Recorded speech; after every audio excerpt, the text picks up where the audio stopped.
we'll be doing numericals of the chapter aggregate demand, aggregate supply and various components. So the formulas that we are going to use are Y, that is income, is equal to consumption plus savings. Second formula is aggregate demand is equal to consumption plus investment. Aggregate supply is equal to consumption plus savings. Income is equal to aggregate supply. Aggregate supply and your income, they are both the same. APC, average propensity to consume, is equal to C upon Y, that is consumption upon income.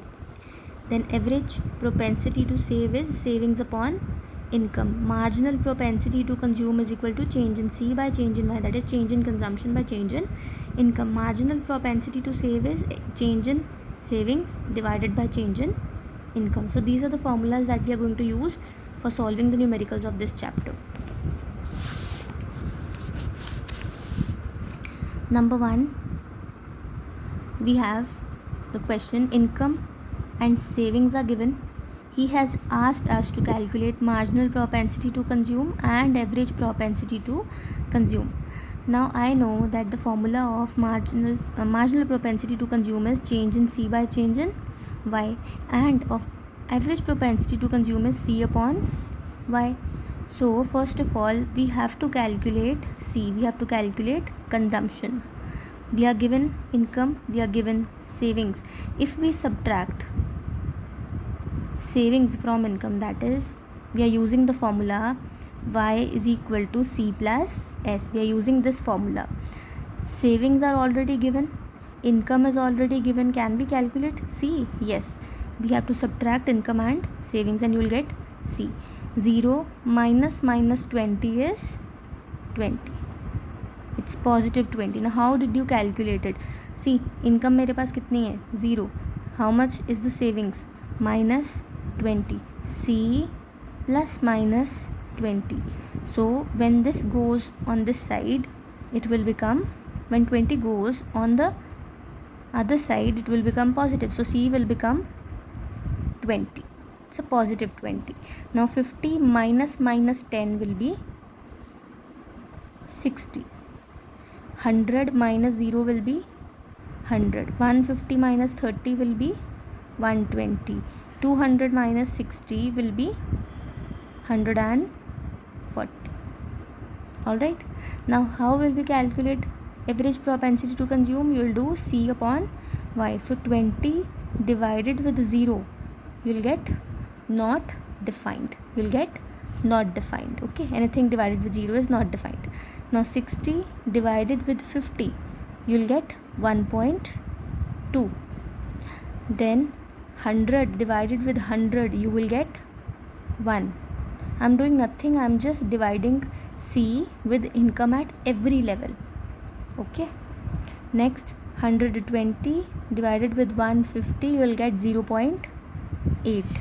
Last 140 divided with 200, you will get 0.7. This is your average propensity to consume. Now next question we have is marginal propensity to consume आपको निकालना. How will you calculate it? First level पे कुछ नहीं आएगा MPC. Second वाले पे देखो, second level पे आएंगे. फॉर्मूला क्या है? Change in C bye change in Y. अब देखेंगे 60 में से 20 को माइनस करो, कितना चेंज आ रहा है आपके कंजम्पशन में? 40 का चेंज आ रहा है. 40 divided with how much is your income changing? How much is our income changing? 50 minus 0 कितना आएगा? 50. ठीक है, आंसर आएगा इसका 0.8. सो इस लेवल पे आपका MPC कितना है? 0.8. अब आगे देखो 100 माइनस 60 कितना चेंज आया? 60 से 100 हो गई आपकी कंजम्पशन, मतलब कितना चेंज आया? 40. और इनकम में कितना चेंज आया? 50. सो 40 divided with 50 you will again get 0.8. Next 120 minus 100 you will gate 20 divided with कितना आया चेंज हमारे इनकम में? 50. 20 divided with 50 will get 0.4. Again next देखेंगे 140 minus 120 how much you will gate? 20 divided with change in income, that is 50, you will gate again 0.4. So this is your first numerical question. Now the next question we have, complete the following table. You are given income, you are given consumption, and you are asked to calculate marginal propensity to save. You are asked to calculate average propensity to consume. ठीक है। APC का formula क्या होता है, C/Y। अब देखो C भी है आपके पास, कंजम्पशन भी है, इनकम भी है, तो आप straight away consumption divided with income, consumption with income, consumption with income करेंगे तो आपका APC आ जाएगा। पर MPS निकालना है, MPS के लिए आपको क्या चाहिए, फॉर्मूला क्या होता है MPS का, change in S by change in Y। So first of all you have to calculate S। सबसे पहले आपको S निकालना पड़ेगा, यहाँ पे सेविंग्स निकालनी पड़ेंगी। How will you calculate savings, income में से आप कंजम्पशन को माइनस कर दीजिए, कितना आएगा सेविंग्स, -15, ठीक है, -15 आया।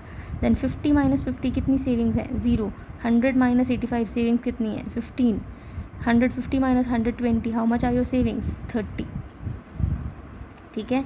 सेविंग्स आ गया। अब आप क्या करेंगे, change in savings bye change in income निकालना है। फर्स्ट लेवल पे आप MPS नहीं निकालेंगे, दूसरे लेवल पे देखिए 0 - -15, ठीक है। 0 - -15 will get +15 divided with how much is the change in income, 50। 15/50 how much will you get, 0.3। अब नेक्स्ट लेवल पे देखिए, नेक्स्ट लेवल पे देखो कितना चेंज हो रहा है आपका savings, 15 - 0, 15 divided with 50 you will again get 0.3। Again next level पे देखो 30 - 15, 15 divided with 50 you will again get 0.3, ठीक है। इस तरह के क्वेश्चंस आते हैं आपके पेपर में। Now next question, complete the following table, income is given, marginal propensity to consume is given now, and savings only at first level it's given, only the zero level of income it's given, and average propensity of consume we have to calculate. Now the first step that we have to do is savings दी है आपको, income दी है आपको, ठीक है।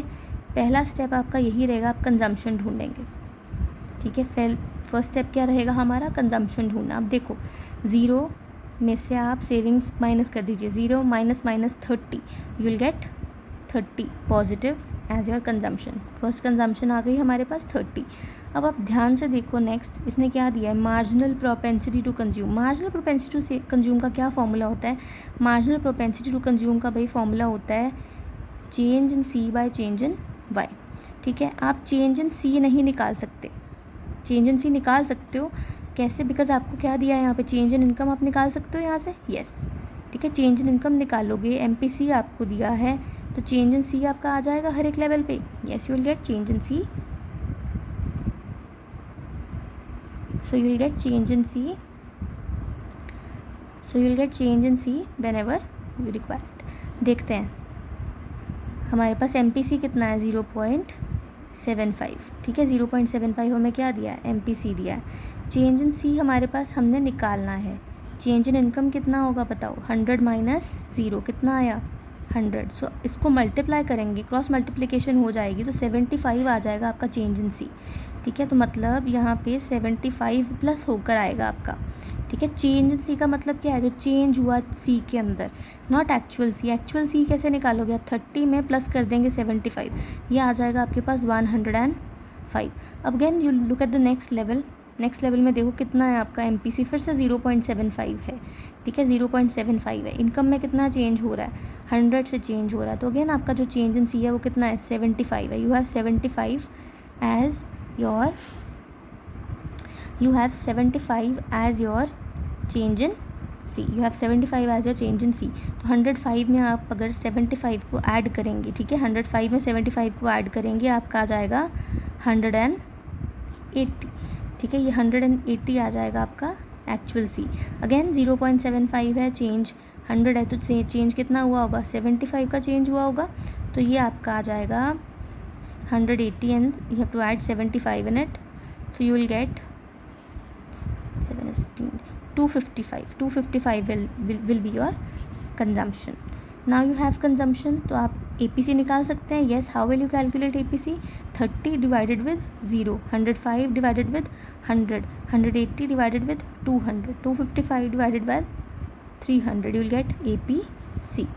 Savings निकाल सकते हैं इसके आगे वाली, कैसे निकालेंगे, देखो इनकम में से आप कंजम्पशन को माइनस करते रहिए, इनकम में से आप कंजम्पशन को माइनस कर दो, 100 - 105 is -5 is your savings, 200 divide minus 180 is 20 is your savings, 300 - 255 how much will you get, you will gate 45 is your savings, ठीक है। APC कैसे निकालेंगे, C को डिवाइड कर देंगे Y के साथ हर एक लेवल पे, सी को डिवाइड करेंगे वाई के साथ हर एक लेवल पे। देखो कंजम्पशन हमें दी थी 105, उसको डिवाइड करा आपने इनकम के साथ, तो आ जाएगा आपका APC।